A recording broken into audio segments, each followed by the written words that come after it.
Bonjour à tous, bienvenue sur ma chaîne YouTube.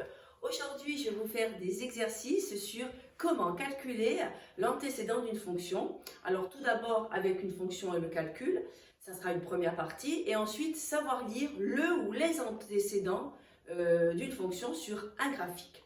Alors, on va commencer par cette partie. f de x est égal à 2x plus 5. On vous dit, calculer l'antécédent de 10 de f de x. Je vous ai entouré le nombre 10 car vous allez devoir l'utiliser.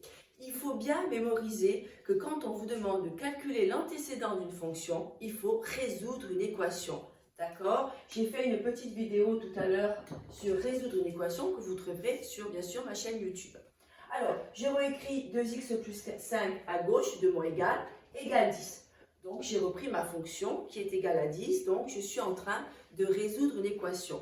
Mais rappelez-vous que pour résoudre une équation, on veut toujours obtenir x tout seul avec une valeur à la fin. Donc, pour calculer l'antécédent de 10, c'est pareil. Je veux x à la fin avec une valeur numérique. Alors, on y va. On va commencer par les nombres de gauche, les termes. 2x plus 5, rappelez-vous, le but c'est d'avoir 2x, les x à gauche, et on veut plus de nombres. Donc, le contraire de plus 5, c'est moins 5, c'est son opposé.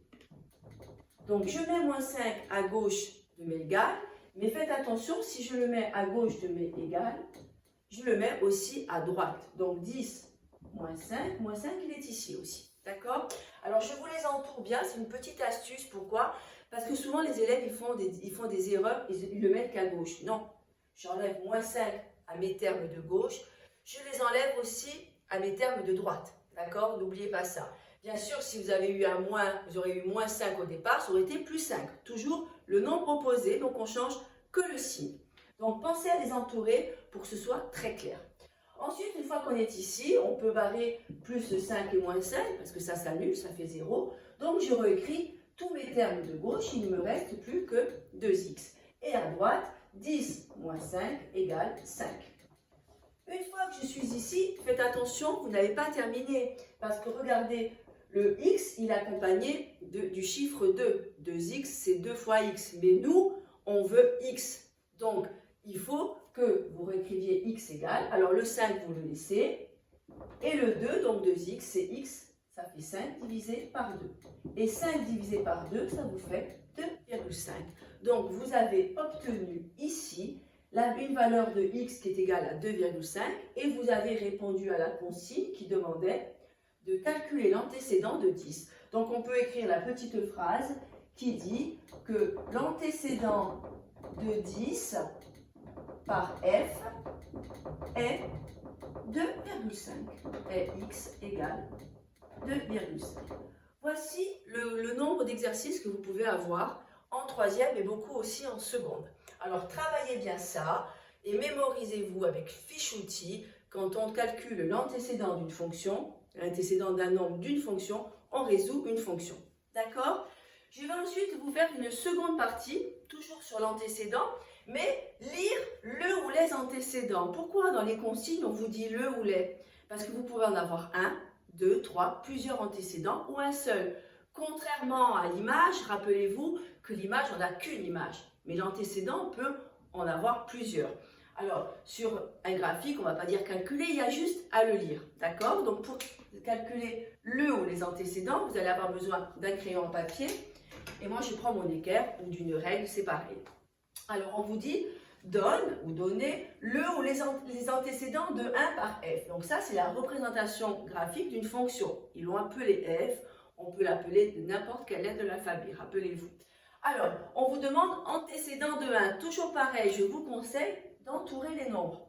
Et c'est pas difficile. Vous prenez votre règle, votre équerre, et les antécédents de 1, vous allez placer votre règle, ça doit être tous ceux qui sont parallèles à l'axe des abscisses. Donc, je suis ici, au niveau de 1, voyez, je trace une droite parallèle à l'axe des abscisses, au crayon à papier. Et là, j'ai presque terminé mon exercice. Vous regardez votre droite, elle couvre combien de points? 1. Donc là, je vais lire. Voici mon premier antécédent ici qui est à moins 2,2. Elle touche quoi ma droite sur la courbe? Ici, un autre point qui est à moins 0,6. Ensuite, ici, regardez, je fais les pointillés et je suis à 1,8. Donc, j'ai combien d'antécédents? J'en ai 3. D'accord? Vous tracez toujours une droite bien parallèle. Et la droite, tous les points qu'elle touche sur la courbe, ce sont les antécédents. Mais vous ne vous arrêtez pas là. Vous faites les pointillés et vous lisez sur l'axe des abscisses. Donc, les antécédents de 1 sont moins 2,2. Vous écrivez moins 2,2, moins 0,8. Et pour finir, regardez, entre 1 et 2, on a 1,8. Ce n'est pas compliqué. Quand on vous demande des antécédents, vous prenez votre règle et vous la faites, la faites glisser de bas en haut en fonction. Si on vous avait demandé l'antécédent de 2, vous auriez tracé une droite parallèle à 2, d'accord, voyez, et vous auriez vu que ici, elle ne touche que ces 2 points. Donc, j'aurai que dans 2 antécédents. Alors, je vous ai donné un autre exemple. Toujours pareil, cette fois-ci de 0. Donc, vous allez mettre votre règle sur 0. Vous allez bien sûr tracer une droite, qui est comme ceci. Et vous allez lire, c'est bien de le faire d'une autre couleur. Votre droite, elle coupe la courbe combien de fois? Une fois, je le fais en gros, 2 fois et 3 fois. Donc, elle a 3 antécédents. D'accord? Donc, vous allez avoir 3 valeurs. Alors, la première valeur, regardez, on la lit ici, hein, elle est à 2, moins 2. Donc, c'est moins 2, le premier antécédent. Le deuxième, il est ici à peu près, donc là, j'ai à moins 1. Et le troisième, il est sur le point 2, donc c'est 2. Donc, qu'est-ce qu'il faut retenir? C'est que lorsqu'on vous demande de déterminer, donc de lire les antécédents sur un graphique, toujours placer son équerre ou sa règle sur l'axe parallèle à l'axe des abscisses. Si on vous avait demandé les antécédents de 3, vous serez monté jusqu'à 3. Et regardez, 3, je n'ai pas de courbe, donc il n'y a pas d'antécédent de 3. Il peut ne pas y en avoir, ça peut être un piège. D'accord? Voilà, j'espère que vous avez compris. N'hésitez pas à me mettre un petit commentaire. Merci, à bien vite, à bientôt.